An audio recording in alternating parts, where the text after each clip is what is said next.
Hey, folks, we've spent this series talking with people who are still in the program. Today, we're going to close the loop. My guest is Dr. Jessica Cabine. She's principal of the Alternative Program for Austin Public Schools in Minnesota, overseeing the Austin Learning Center, the Austin Online Academy, and most of everything in the Austin universe. She's back-to-back Minnesota principal of the year, national principal of the year, 6-time author. Can we add anything more to that boat? I don't know. And someone who finished her executive doctor education in leadership right here at St. Mary's University of Minnesota. She's not in the middle of this decision, and that's what makes this one quite unique. She's on the other side of it. And what she's done with it since finishing it is exactly why you're going to want to stick around for the next 20 minutes. Before we get into her story, there is a QR code. Jessica, help me. Will you point to it?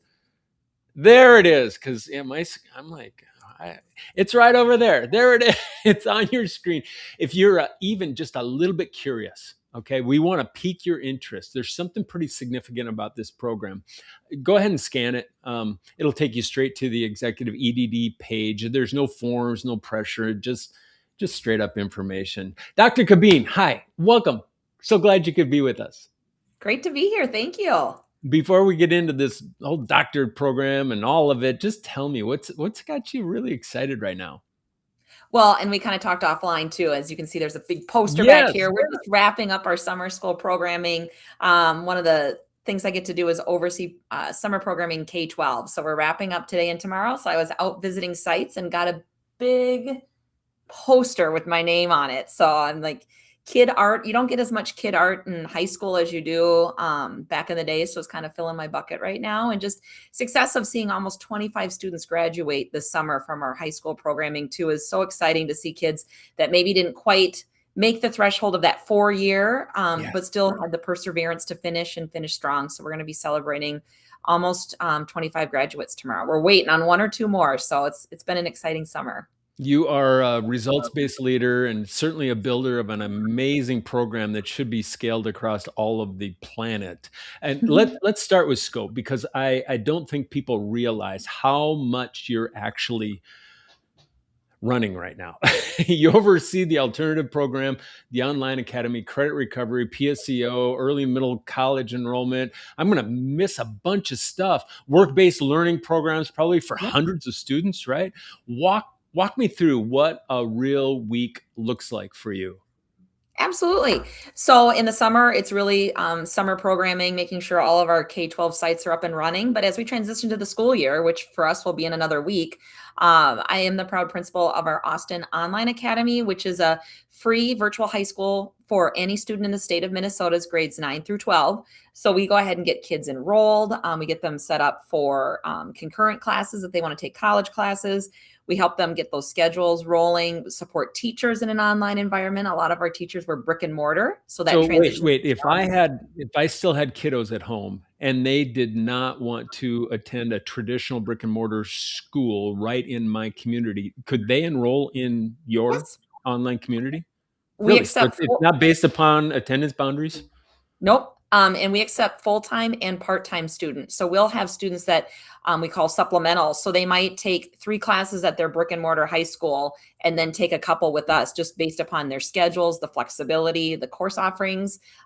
We're able to offer AP courses, and we are NCAA eligible. So that really helps with some of those athletes across the state. We get a lot of hockey players. We've had soccer players, swimmers that just want that flexibility so they can train and focus on that while knowing that they'll be eligible in college based upon our credentialing. So Welcome to the modern era of education. Any I place, anytime, know. anywhere, with anyone. I mean, holy smokes. And you're Mhm. overseeing all of that. And you've already been named Minnesota Principal of the Year, National Principal of the Year, Principal of the Universe. Is that the next thing? I don't know. But by any conventional measure, you've already arrived. That's where my mind goes. Destination achieved, right? So what actually made you decide at that point in your career to go back to earn a doctorate? That great question. I think a lot of people ask that of me just because if you've been in the program, it's intense and it's time consuming. But looking back, I was really at a point in my career. I've been in education for oh my gosh, this will be my 26th year. And just looking for that next thing. Like, what's that next thing? I didn't really want to move into central office. I really love being a principal, but like, I what's can that tell next? that. We all can tell that. Yeah. Like, what's Definitely. the next thing? And so I had a meeting with my superintendent, Dr. Joey Page, and he said, I really think you should pursue the doctoral program. And we talked a little bit, and he happened to have graduated from St. Mary's himself. So did some informational meetings, and then really felt like, for a couple different reasons. One, I just really felt like I could get a little bit deeper into understanding knowledge, research, communication. And secondarily, the classes are all online. All of my coursework up before my doctorate was in person. And so being the Mm. principal of a online high school, being able to go through coursework online, I developed such great empathy for my students, and was able to scaffold things a little bit better just to help them with their executive functioning, their time management, their organization, because those were skills I was needing to develop as a learner at night in my coursework. So you've built kind of your name around the idea of just sustainable leadership. And I absolutely love that. And I think our viewers out there need to dig into all that you've written um, on that topic and so many other things. Not burning yourself out to prove that you're committed, right?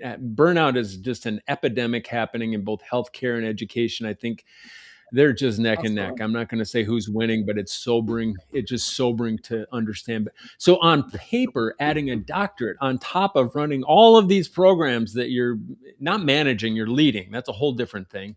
It sounds like the opposite of all of that sustainable leadership. How did you Mhm. square? I mean, just how do you square those two things before you even began thinking about the enrollment process? Absolutely. I think it's setting some strong boundaries and learning as educators, and I'm sure in the health field, learning that word no, or Hmm. not right now, or That so really range of looking at my motion. priorities. That Yep, because I range of think when I motion. started the program, my oldest son was graduating high school. As I finished the program, my youngest son has graduated. So I went through like a pretty busy season. I learned really well how to time management, batching. So learning like I'm going to do school Monday nights, Wednesday nights, and Saturday mornings. And so I just batched my time really well to manage that. My oldest son is a college swimmer, and during swim meets, you might see me with some research articles or a computer out or things like that. So I was still trying to balance that opportunity to be a learner, to have my daytime job, and to still have a family at home. And I was so grateful. St. Mary's does some really great onboarding and throughout the coursework. I remember even going to like a retreat where we talked to people who had finished their doctorate and talked Hmm. about like all of a sudden you're just done. Like you don't have class 3 nights a week. You're not writing papers, and there is such a transition out of that time too, where it's like, "Oh, now I'm kind of reintroducing myself to some activities I might have paused during those 3 years to really get focused on this coursework." So, I think in I think post-COVID, we all said yes to a lot more than we needed to, Right. and now we're just really learning to set some stronger boundaries and be okay with it. We don't have to be everything for everyone all the time because as you know, it just doesn't, and you know, with your research too, it doesn't produce things. The return on investment is very limited when you're stretching yourself that thin. There's so much to dig into in terms of just sustainable leadership because those that are in the doing the work, you do no value to the organization unless you can't continue doing the work. So it's figuring out Mhm. those structures and systems. I love the word batching. I'm stealing that one. Just batching. I'm going to do this on Yeah. Mondays. I'm going to do this on, and then I'm going to do this with my hand because my kids were swimmers too. Go, go, go. Yeah. Yep. Uh, Yep. wherever you happen to be, you're just yeah, you're integrated. There's no such Mhm. thing as work and life balance. It's the integration of all of it, right? So Absolutely. let's talk about Yeah. And I would say too, if people are interested yeah, in, oh yeah, go no, ahead. the capstone instead of a dissertation. My Yeah. my guess is that probably stopped you in your tracks a little bit when you were choosing. Did any part of you wonder whether that made the program less rigorous than a traditional doctorate? That great question. And I think too initially that was my thought as well. But I would challenge anyone who says it wasn't as rigorous because the work we did, the lit reviews, the conversations, the questioning, the setting up the um assessments, the tools that we use to really dig into that really helped me launch, which then once we finished that capstone, I just kept going with it. Mm, Where sometimes if you're in those traditional EDD, PhD programs, you've got a very capsulated case study, small group, all the forms, all the things. With my capstone, I was able to say, okay, I literally presented on Monday night, and Wednesday was the first day of school last year. So within 2 days, I took what I had learned, what I had spent all this time in doing, and implemented it in our alternative programs on what made Wednesday. it the right fit for you? That the capstone project Mhm. specifically versus what a traditional Yep. dissertation track would have provided. Mine's back on the bookshelf over here. I read it. My mother read it. The chair read it. Yep.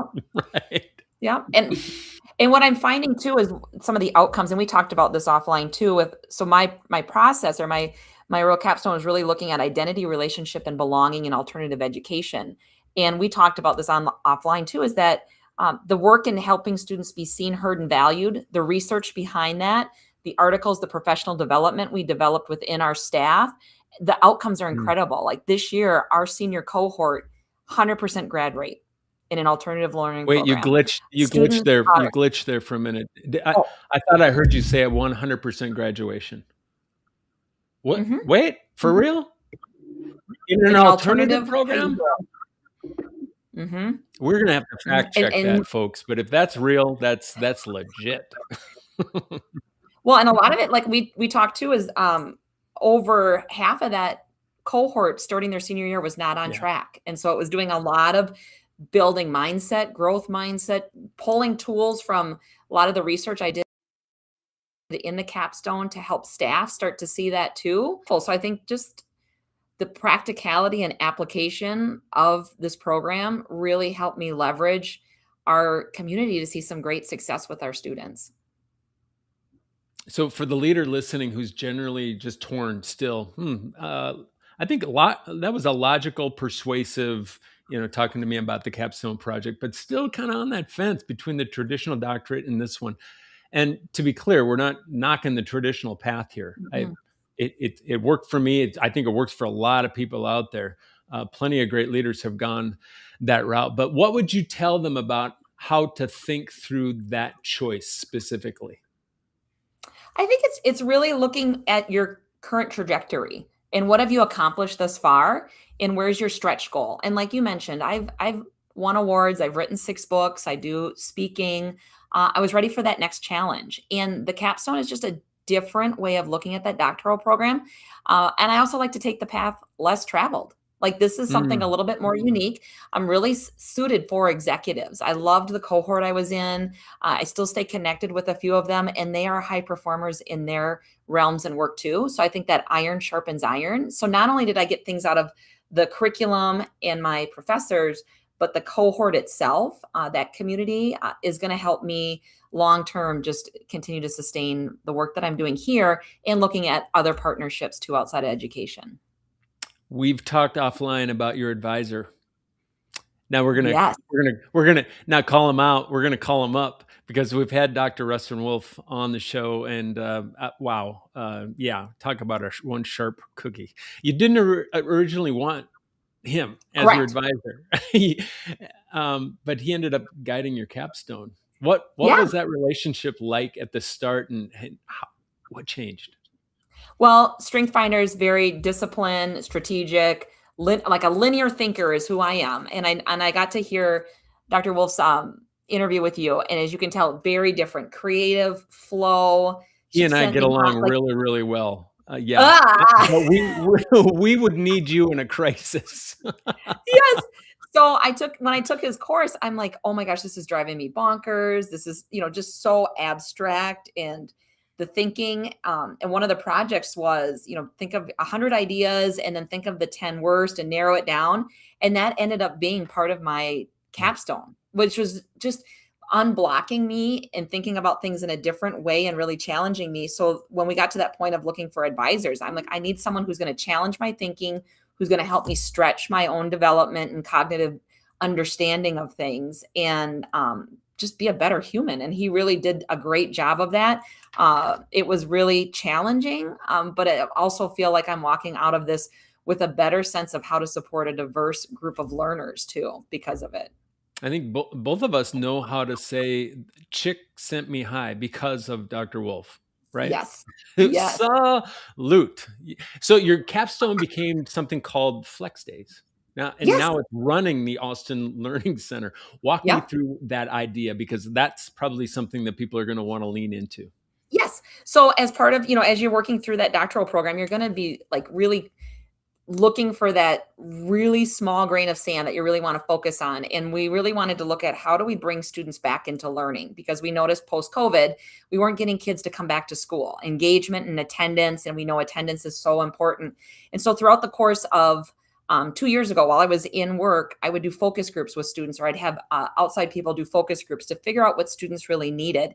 And based upon that creativity course, we developed avatars. So ideal Mm. students. So what is an ideal student? And the teachers kind of map that out. And then the students got to map out what's their ideal teacher. And then we brought it together and we started to say, okay, now we know what we need to get to. How do we scaffold to get there? And one of the things the students were really communicating was, I need a break. Like Yeah. a lot of our students have housing instability. Some of our students are young parents. Some of our students are working full time to support their families. And that dilemma of, do I want to get my diploma or do I want to support my family or this, that, and the other? We didn't want them to have to choose anymore. And so we've set up some criteria, which is called the flex day criteria, which if you're a junior or Mhm. senior and you're attending at 90% your courses and passing them, Wednesdays you can learn from home. And so that gives students the flexibility of knowing, okay, on Wednesdays I can pick up an extra shift or I can work late Tuesday nights. For some of our students who have school trauma, so things that had happened in school that make them more anxious of coming in, they get that break on Wednesdays. Some of the kids call it their social battery. I need my battery recharged. But they still can come in on for help on Wednesdays and teachers are available, but students have really enjoyed that. And we're starting to see that staff buy-in too, that we can be flexible with our learning and our student outcomes to meet their needs, not just a set of requirements that we had when we were growing up. So for those tuning in, I should probably just make reference. There's that little QR code again. I don't know if Dr. Kabine, if you could help me again. There it is, right there. That's the QR code. It'll give you the information. It's not a pitch. It's just straight up. You're wondering, how legit is this program? What are the logistics? Take a peek at that. So you finish the program, and then you put your feet up on the desk, and you've been relaxing since then. No, you didn't stop there. Your sixth book, what is it? Yeah, sixth The book drip, came the out. drip effect, right? Mm-hmm. Mm-hmm. Oh, so co-written with somebody like a big dog. Yeah. My Yeah. goodness, Well, it just came out. So tell me about it. yeah, and it really did come from one article I read during my capstone, which was really talking about I don't have time to think was the name of the article. And it talked about this hustle Mm. culture and how uh, we just don't stop. We continue to go, go, go. And the importance of having that deep work time, kind of the Cal Newport, the deep Right, work, the thinking right. time, because otherwise we're just constantly making decisions without really thinking through. So that was the premise of starting it, because I felt like in education and probably in other organizations, we just go, go, go, do, do, do. And we kind of forget about who we are in the equation of it. So the framework is pretty simple. It's pause, clarify, act, and refine. And the Mm. pause was really important for Jimmy and I, because as a school leader, he was a high school principal as well. You're just, okay, let's go do lunchroom supervision, homecoming, Right, staff right. meeting, da da da da. The But then you don't blur. really think about that strategic plan and priorities. So how do you slow down? How do you clarify the work that's yours to do versus what you need to delegate to others? How do you act with confidence when you know it's not perfect? And then that Mm. refinement. We just kind of move on to the next thing and the next thing. Or if something doesn't go well the first time, we just scrap it. And so in the book, we really talk about the importance of earning those revisions. Like how do we keep working and tweaking things to make them better versus just starting completely over? What a wonderful life principle. I think you should write like 365 days of just reflections of that might be your next book. So you lead an alternative education program, which I think is next to literally impossible. One of the most demanding corners of this profession, bar none. And you don't this is what I told you when I first met you. You don't come across as burned out. Mhm. You seem very vibrant. You've just got this vivid hope, and you're getting thank you cards from high schoolers. Look at that. I used to get my mailbox smashed by high schoolers when I was a principal back in the day. What are you doing differently, boss? Well, a lot of it is really just thinking about yourself first, which is super selfish in a lot of people's minds, but really necessary. So Mm. I've always prescribed to that miracle morning.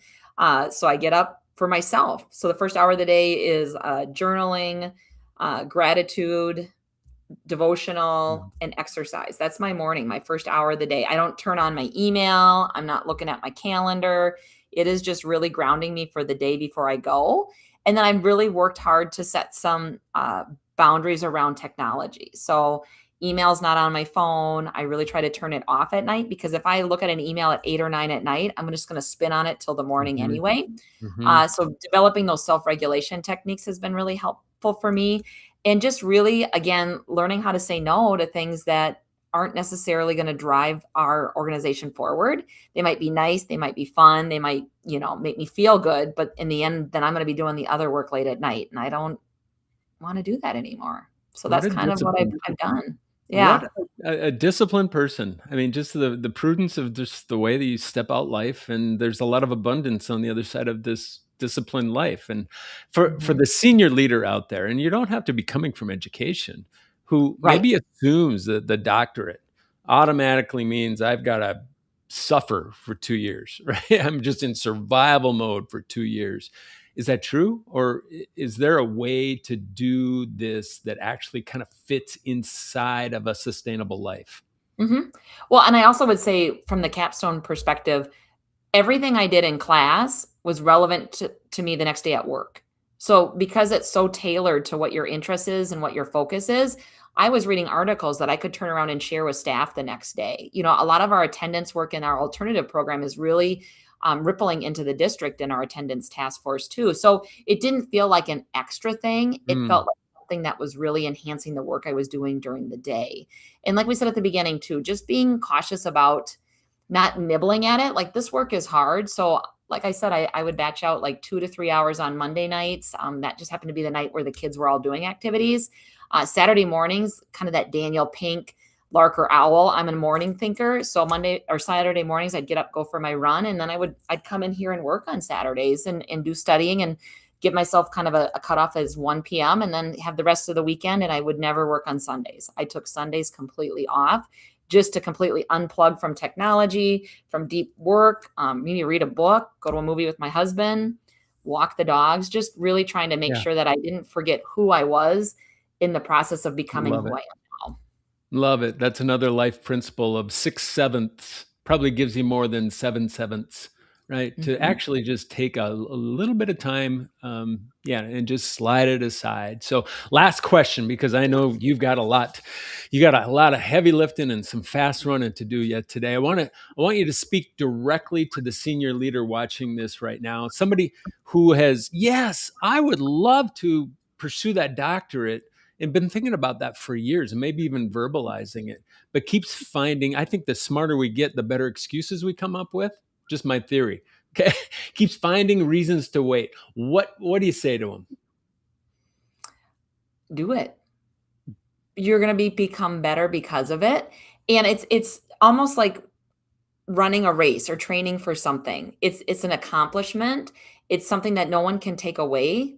And it's something that, like I said, has made me a better thinker, a better leader, a better communicator, and a better human because of it. Just being able to manage time and to come out of this feeling better and stronger than when I started has been just a gift in itself. And the relationships I've developed, not only with the professors, but my cohort, I've developed a stronger community that's made me a better person and Hmm. hopefully a better leader. We'll see. We'll see what our high schoolers say in a couple weeks when they see me again. But The so proof far, is so in good. that pudding, definitely. Dr. Jessica Kabine, Minnesota National Principal of the Year, author, 6 books, including her newest, The Drip Effect. Where do they find that one? The Drip Effect. Amazon. You can Amazon. find it So at check it out. Amazon website. Yeah, everything. Executive Doctor of Education and Leadership, St. Mary's University of Minnesota. Point to that QR code one more time, just in case you want to check that out. Here's what I always look for the nuggets here. Here's what I would say. takeaway from this conversation. This isn't a credential that sat on a shelf. Within days of finishing her capstone, like she said, I used my learning on a Tuesday, right? Dr. Kabine was using it, and real students graduated because of it. This program actually just built her capacity to do her job better. So if that story connects with where you're at right now, don't let this be another week. Just what she said, do it. When you're thinking about just doing nothing, just check it out. There's that QR code again. I'm going to see if it's right over there. It's right over there. Yeah, on the screen. Right. Scan it. Go check it out. Learn more about your leadership deserves this investment. And I would say, if you're working within the public sector, the community you serve deserves you to look into this as well. So, I so appreciate having you on today, Dr. Jessica, and keep your dukes up, and we wish you very, very well in this new academic